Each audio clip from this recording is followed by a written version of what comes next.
नमस्कार। आगामी लोकसभा चुनाव पर आधारित हमारा विशेष कार्यक्रम आम चुनाव 2024 राज्य नीति में आप सभी दर्शकों का बहुत बहुत स्वागत है। मैं हूं असीम मिश्रा और राजनीति यानी कि राज्यों की चुनावी राजनीति यानी कि अलग अलग राज्यों में क्या हैं इस बार आम चुनाव के समीकरण।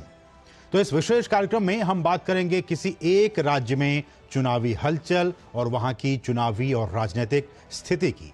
तो आज के अंक में बारी है दक्षिण भारत के एक बहुत ही महत्वपूर्ण राज्य तेलंगाना की, और यहां की जो सियासत है वो पूरे भारत की राजनीति पर महत्व और उस पर प्रभाव डालती है। लेकिन सबसे पहले आइए देखते हैं कि क्या रही यहां की चुनावी हलचल तेलंगाना में। तो दक्षिण भारत की सियासत की बात की जाए तो दक्षिण भारत का सियासत का केंद्र बिंदु रहा है आंध्र प्रदेश, और पिछले कुछ समय में सियासी उतार चढ़ाव का केंद्र रहा है तेलंगाना। लोकसभा चुनाव बहुत ही करीब हैं और केंद्र की सत्ता पर काबिज बीजेपी और एनडीए ने दक्षिण के राज्यों पर फोकस बहुत ज्यादा बढ़ा दिया है। कर्नाटक में बीजेपी कई बार सरकार बना भी चुकी है, वहीं तेलंगाना में भी पार्टी का ग्राफ तेजी से चढ़ा है। तेलंगाना बीजेपी के मिशन साउथ का एक नया सेंटर बनकर उभरा है।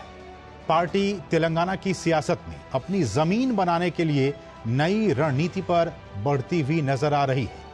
खास बात यह है कि एनडीए के मिशन 400 पार में दक्षिण का राज्य तेलंगाना पर विशेष फोकस है एनडीए का और बीजेपी का। यहां लोकसभा की कुल 17 सीटें हैं। दो बड़े दल भारत राष्ट्र समिति यानी कि बीआरएस और कांग्रेस को अपनी परंपरागत सियासत को भी जिंदा रखने की इस बार चुनौती है। हालांकि अभी हाल ही में कांग्रेस ने विधानसभा चुनाव में 64 सीटें जीतकर सत्ता हासिल की है, वहीं बीआरएस ने विधानसभा चुनाव में पराजय का मुंह देखा है। राज्य में सभी के अपने अपने मोर्चे हैं, अपनी अपनी चुनौतियां हैं। वहीं बात अलायंस की भी करेंगे इस कार्यक्रम में, और राज्य में कौन सा दल किसके साथ गठबंधन करना चाह रहा है और इस पूरी सियासत का आगामी लोकसभा चुनाव पर क्या कुछ असर पड़ेगा, इस पर भी हम अपने इस खास कार्यक्रम में अपने मेहमानों से बातचीत करेंगे, चर्चा करेंगे।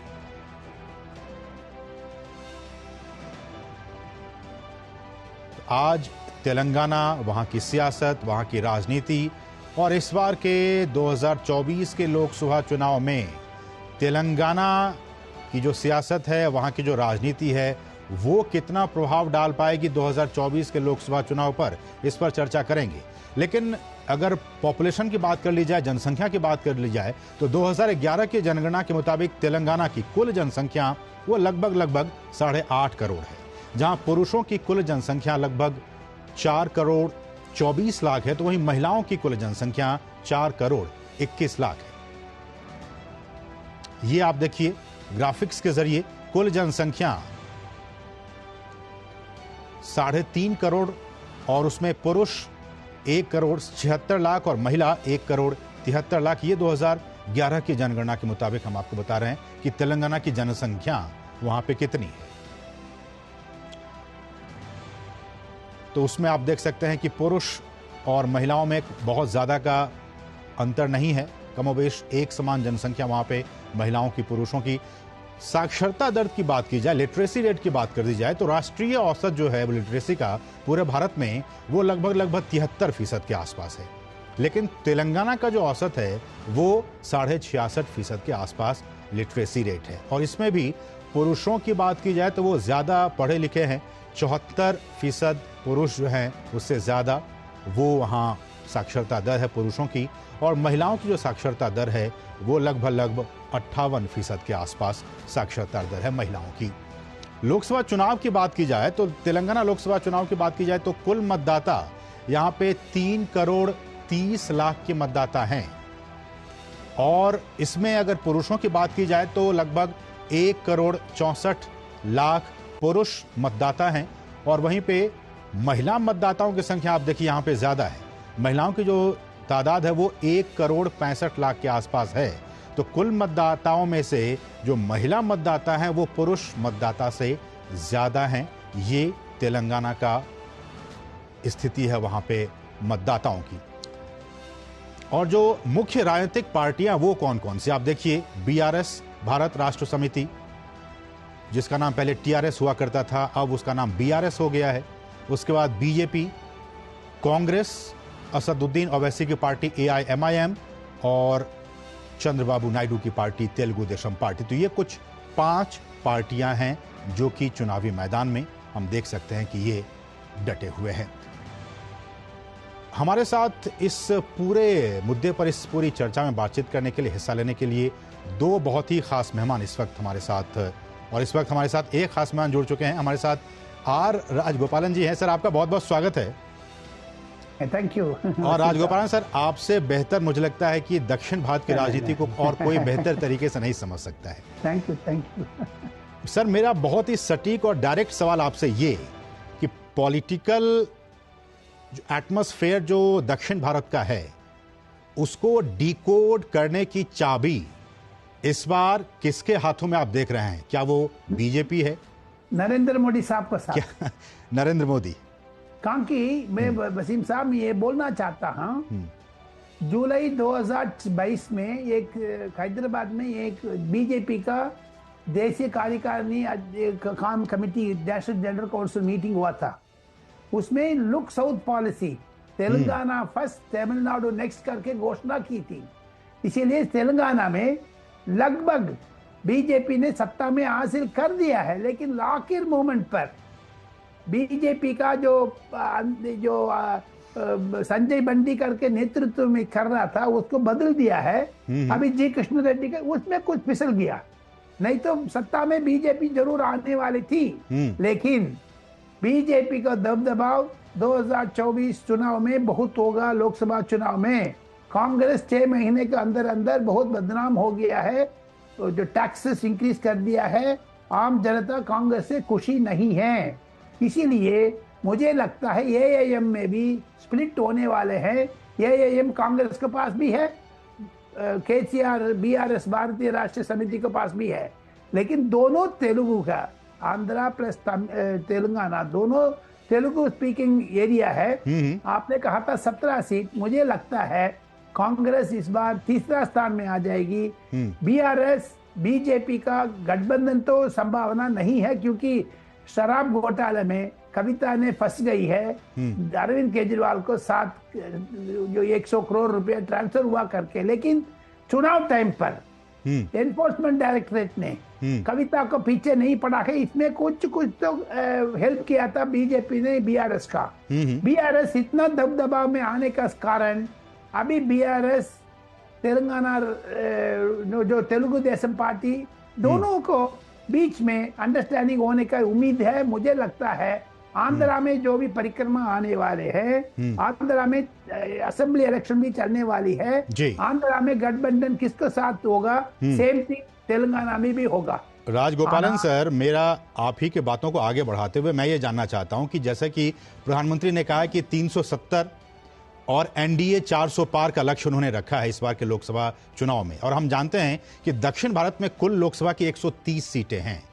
उन 130 में से आपको क्या लगता है कि इस बार मिशन जो 400 पार का एनडीए ने रखा है, प्रधानमंत्री ने रखा है, उस 130 में से कितनी सीटें आपको दिखाई दे रही हैं कि उस 400 में सपोर्ट करती हुई नजर आ रही हैं? अभी 30 का लगभग है, 28 प्लस 3, मुझे लगता है 60 तक पहुंच जाएगा, बराबर आ जाएगा 60 सीट्स का, क्योंकि तमिलनाडु में अभी तक गठबंधन नहीं किया है।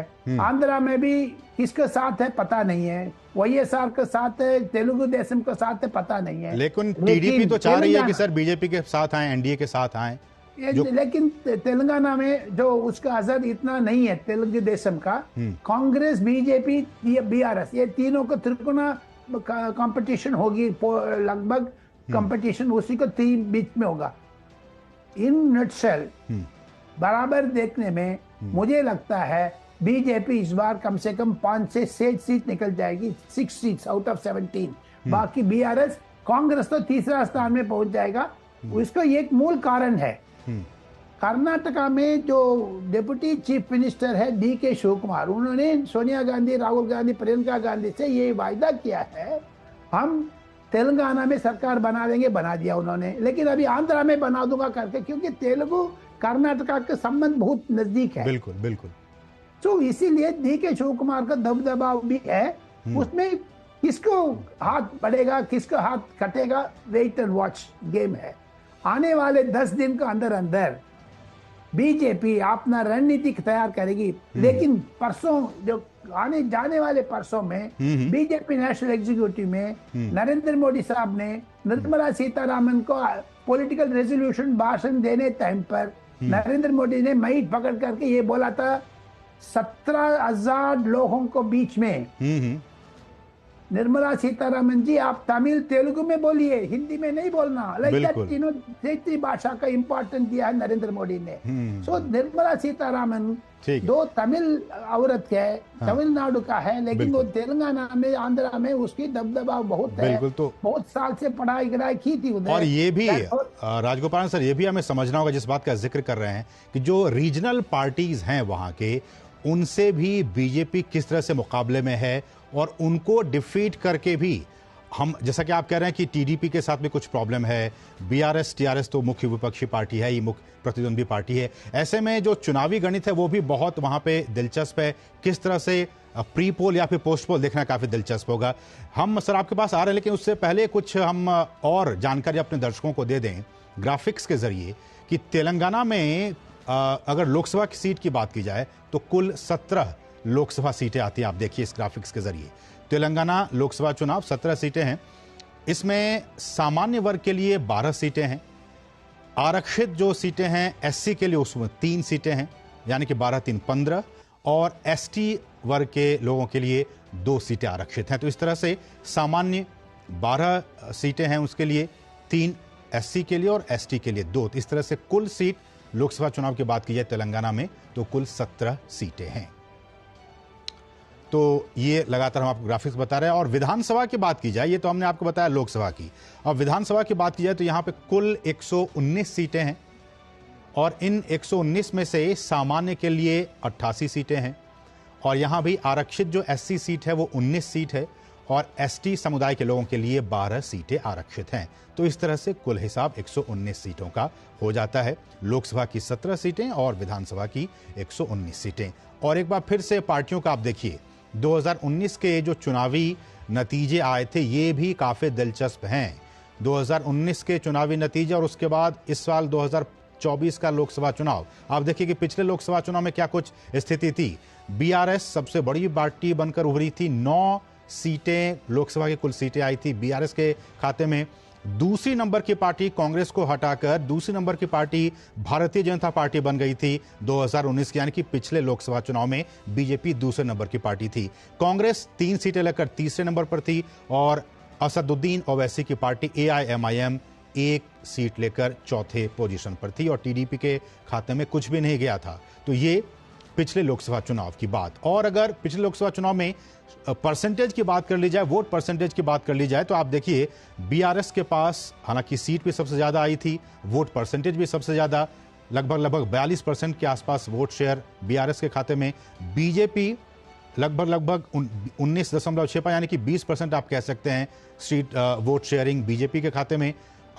30% कांग्रेस वोट शेयरिंग के हिसाब से, और उसके बाद एआईएमआईएम के पास लगभग 3% वोट शेयर। तो ये वोट शेयर इन तमाम पॉलिटिकल पार्टीज का। और 2 क्षेत्रों में बांटा जा रहा है तेलंगाना को, तेलंगाना और ग्रेटर हैदराबाद। तेलंगाना में कुल 13 सीटें आती हैं लोकसभा की, और ग्रेटर हैदराबाद में 4 सीटें आती हैं। तो कुल मिलाकर 17 सीटें, तेलंगाना 13 और ग्रेटर हैदराबाद 4। और इस तरह से आप देखिए 2019 के क्षेत्रवार जो चुनावी नतीजे हैं, तेलंगाना में बीआरएस 8 सीटें, बीजेपी को 3, कांग्रेस को 2, एआईएमआईएम के खाते में कुछ भी नहीं। वहीं ग्रेटर हैदराबाद में 1 सीट बीआरएस के खाते में, बीजेपी के खाते में भी 1, कांग्रेस के खाते में भी 1, और एआईएमआईएम के खाते में भी 1। तो कुल सीट 9 बीआरएस को अगर बात की जाए, बीजेपी के 4, कांग्रेस के 3 और एआईएमआईएम के। और हमारे साथ एक और खास मेहमान भी इस वक्त जुड़ चुके हैं। हमारे साथ के विक्रम राव जी हैं, जो कि वो भी वरिष्ठ पत्रकार हैं। विक्रम सर, आपका भी बहुत बहुत स्वागत है। और हम आपसे सर ये जानना चाहेंगे कि जिस तरह से हमने कहा और आज हम चर्चा कर रहे हैं कि एनडीए ने जिस तरह से 400 पार का लक्ष्य रखा है, और उसमें हम देख रहे हैं कि बीजेपी के लिए खुशी की बात यह है कि चाहे वो विधानसभा चुनाव की बात हो, इस बार के विधानसभा चुनाव की बात हो, या फिर लोकसभा चुनाव की बात हो, वोट परसेंटेज भी बढ़ा है और सीट में भी इजाफा हुआ है। इसको 2024 के लोकसभा चुनाव के नजर से आप इसको कैसे आंकते हैं? हसीम भाई, थोड़ा मेरा पृष्ठभूमि रही है जी। हैदराबाद में काम किया अखबार में, और मैं तेलुगु भाषी हूँ जी। दो घटनाओं का जिक्र करना चाहूंगा जिससे आपके श्रोता लोग ये समझ सके जी सर। कि उन दो असेंबली इलेक्शन की घटनाओं की परछाई लंबाएगी लोकसभा चुनाव। पहला उसमें आदिलाबाद विधानसभा का इलेक्शन, यहाँ भारतीय जनता पार्टी का दलित उम्मीदवार आरक्षित क्षेत्र से चुनाव लड़ा और उसने हराया, सरकारी पार्टी को हराया। यह बहुत बड़ी, एक मामूली से लहर नहीं थी, बिल्कुल ये एक बहुत बड़ी घटना है आदिलाबाद की, जो मुस्लिम बहुल इलाका है, तेलुगु भाषी है और कई लोग वहाँ हैं, मिली हुई आबादी है। आदिलाबाद एक प्रतीक रहा है तेलंगाना में जी सरकार विरोधी अभियान का, और भारतीय जनता पार्टी ने चाहे जितनी सीटें जीती हो, आदिलाबाद जीत की अब तक झंडा गाड़ा है। दूसरी बात, कविता मुख्यमंत्री, तत्कालीन मुख्यमंत्री की बेटी कविता चुनाव हार गई विधानसभा का, बिल्कुल ये भी इंडिकेशन है, संकेत है भारतीय जनता पार्टी की ताकत का बढ़ना का, जो नहीं थी। इतनी ताकतवर नहीं थी भारतीय जनता पार्टी। इन दो घटनाओं से साबित कर दिया वो भी रेस में है और दौड़ में है और जीत सकती है। अब मैं यह कहना चाहूंगा खासकर इस दृष्टिकोण से, जो मुसलमानों ने ध्रुवीकरण कर दिया है मजलिस की तरफ से, ओवैसी ने, उसका भी लाभ भारतीय जनता पार्टी को होगा। यूं तेलंगाना में, आंध्र में इतना हिंदू मुस्लिम बंटवारा नहीं रहा है, उनके बीच खाई नहीं रही है, लेकिन ओवैसी ने इतना जहर उगला है, इतना बंटवारा किया है, इतना गहरापन पैदा किया इनके वैमनस्य में दो संप्रदाय के। अब स्वाभाविक है, इसका फायदा किसको होगा? जो हिंदुओं की बात करेगा। ये एक प्राकृतिक, एक स्वाभाविक प्रतिक्रिया इस बात की। लेकिन विक्रम सर, इतना जहर उगलने के बाद भी सिर्फ एक सीटें आती हैं। नहीं, आप जी किशन रेड्डी, अब मैं बंडारू दत्तात्रेय नहीं चाहता, बंडारू दत्तात्रेय जो भी राज्यपाल है हरियाणा के, ये लोकसभा के एकमात्र होते थे भारतीय जनता पार्टी। बिल्कुल बिल्कुल। तो बंडारू दत्तात्रेय ने अकेले पूरा किला तोड़ के कांग्रेस का, ओवैसी का जीते लोकसभा में। तो वही परंपरा, वही, ये तो भारतीय जनता पार्टी को चाहिए था, बुद्धिमानी करते, दत्तात्रेय जी को इस्तीफा करा के भेज देते कैंपेन में, उनका बड़ा जन समर्थन है। खैर वो दूसरी बात है, लेकिन मैं कहना चाहूंगा इस बार संकेत है कि विधानसभा को चुनाव को लोकसभा में जोड़िए, क्योंकि मेरा अनुभव रहा है कम से कम पिछले 40 साल में, ये बदलते रहते हैं, हमने देखा है। कई राज्यों में काम किया। विधानसभा का चुनाव किसी भी रूप में नहीं जुड़ता है लोकसभा चुनाव में, क्योंकि मतदाता बड़ा चतुर हो गया, चालाक है। बिल्कुल बिल्कुल। वो तय करता है दिल्ली किसको वोट दे, हैदराबाद किसको वोट दे। तो इसलिए हम लोग को भ्रम नहीं करना चाहिए। एक रिपोर्टर की बातें बता रहा हूँ आपको, हमें भ्रमित नहीं होना चाहिए। तो मुझे लगता है कि विधानसभा हारने के बाद भी भारतीय जनता पार्टी को और उसके बाद फिर कांग्रेस पार्टी को भी लोकसभा चुनाव में बेहतरी होगी, जो हुआ है विधानसभा में। ठीक है। राजगोपालन सर, मैं आपके पास आऊंगा। विक्रम सर, आप बहुत अच्छी जानकारी दे रहे हैं, लेकिन राजगोपालन सर, अगर मैं लोकसभा चुनाव, हालांकि दो अलग अलग मुद्दे होते हैं, लोकसभा के अलग मुद्दे होते हैं, राज्य विधानसभा के अलग होते हैं, लेकिन इस बार के विधानसभा चुनाव में हम देखते हैं कि इतने सालों से बीआरएस टीआरएस सत्ता में थी, उसको हटा के कांग्रेस सत्ता में आ गई विधानसभा चुनाव में। तो मेरा सवाल राजगोपालन सर आपसे ये कि ये जो बीआरएस ने जो बीते 10 सालों में अपनी जमीन बनाई थी, इस बार के विधानसभा चुनाव में वो जमीन खो दी और उस जमीन को हथियाने का काम कांग्रेस ने किया। क्या यहीं पे लोकसभा चुनाव के मद्देनजर वो जो खाली हुई जमीन है बीआरएस की, क्या वहां पे बीजेपी के लिए एक अवसर है उसको हथियाने का? जरूर जरूर। बीजेपी एकदम आक्रोश में आ गया है तेलंगाना में। आने वाले दिन में जो संजय बंडी साहब का नाम जिक्र किया था, नॉट ओनली दैट, बाकी एठेरे प्रभाकर राव ने भी इतना काम किया है उधर। सारा मिल करके तेलंगाना क्षेत्र में भारतीय जनता पार्टी का दबदबा होगी। जो बीआरएस को चीट कटने वाले हैं वो बीजेपी हासिल करेगी। BJP number 1 party, Congress number 2 party, तीसरा बीआरएस आने का संकेत है। लेकिन भारतीय राष्ट्रीय समिति का दरकिनारे नहीं कर सकते हैं। तब भी उनकी दबदबाव अभी भी पड़ा है। बाई चांस कविता का इंपॉर्टेंस बढ़ जाते हैं, उधर फैमिली में कुछ प्रॉब्लम है। नरेंद्र मोदी साहब का बीजेपी का कहना यह है जो परिवारवाद पार्टी से बीआरएस सारा उसमें खींचने का संभावना है। On the top of it Wasim साहब मैं ये कहना चाहता हूँ, दक्षिण भारत में स्पेशली नरेंद्र मोदी ने कल नेशनल एग्जीक्यूटिव में बोला है, मैं अयोध्या टेम्पल जाने के पहले 11 दिन अनुसंधान में था, बिल्कुल मतलब ये फास्टिंग में था। उस टाइम पर मैं 5-6 तेलंगाना, तमिलनाडु, आंध्रा टेम्पल जिधर जिधर राम जी गए थे उधर मैं टच डाउन करके आया हूँ। ये emotional card mister Narendra Modi touch करेंगे तो साउथ इंडिया में ऑल 6 स्टेट्स में विक्रम साहब भी मुझे अप्रूवल देगा, क्योंकि मुझसे बुजुर्ग है, हम दोनों अच्छा का काम किया है।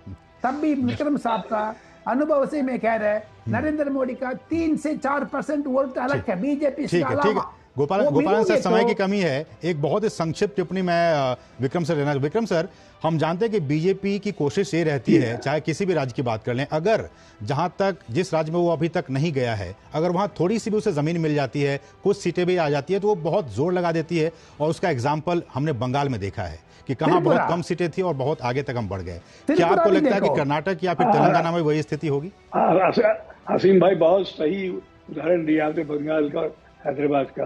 त्रिपुरा भी है। आप ही को आगे बढ़ाते मैं कहूंगा ये एक बहुत बड़ा फैक्टर है जिसमें हम पत्रकारों ने कम गौर किया है। अब चूंकि मुझे लखनऊ का अनुभव है, हैदराबाद में मुसलमान लोग शिया बहुल है और शिया बहुल लखनऊ की तरह भारतीय जनता पार्टी प्रति उनकी नजदीकी है, सुन्नी नहीं। बिल्कुल। तो ये इस नजर से देखिए, अगर लोकसभा चुनाव में जब लोकल फैक्टर नहीं रहेगा, मजलिस का फैक्टर, बीआरएस का फैक्टर नहीं रहेगा, तो शियाओं के सामने एक ऑप्शन है, एक विकल्प है कि हम अपना मन बदल सकते हैं एक बार। और दूसरा मैं ये कहना चाहूंगा खासकर कि हैदराबाद में योगी जी का इम्पैक्ट देखिए बहुत जबरदस्त पड़ा है। यही सिलसिला चलेगा लोकसभा में। जी सर, उन्होंने खास कर भाग्य इधर गए, हैदराबाद बदल के भाग्य इधर गए। तो सर हम विक्रम सर, हम रोज ये प्रोग्राम लेकर आते हैं और हर एक दिन हम जो डिफरेंट अलग अलग जो राज्य हैं वहाँ पे क्या कुछ सियासी स्थितियां हैं इस पर लेकर चर्चा करते हैं। समय की आज कमी है विक्रम सर, माफ़ी चाहता हूँ आपसे फिर कभी इस विषय पर बातचीत होगी। फिलहाल आपका, राजगोपालन सर आपका भी बहुत बहुत शुक्रिया हमारे साथ जुड़ने के लिए, और विक्रम सर आपका भी बहुत बहुत शुक्रिया हमारे साथ जुड़ने के लिए, अपने विचार हमारे साथ साझा करने। तो इसके साथ ही इस कार्यक्रम में बस इतना ही। अगले दिन यानी कि कल फिर हम किसी एक दूसरे राज्य के साथ और वहां की जो चुनावी गणित है, चुनावी विसात है, उसके चर्चा के साथ हम फिर से आपके साथ हाजिर होंगे। तब तक के लिए इस विशेष कार्यक्रम से मुझे और हमारी पूरी टीम को दीजिए अनुमति। नमस्कार।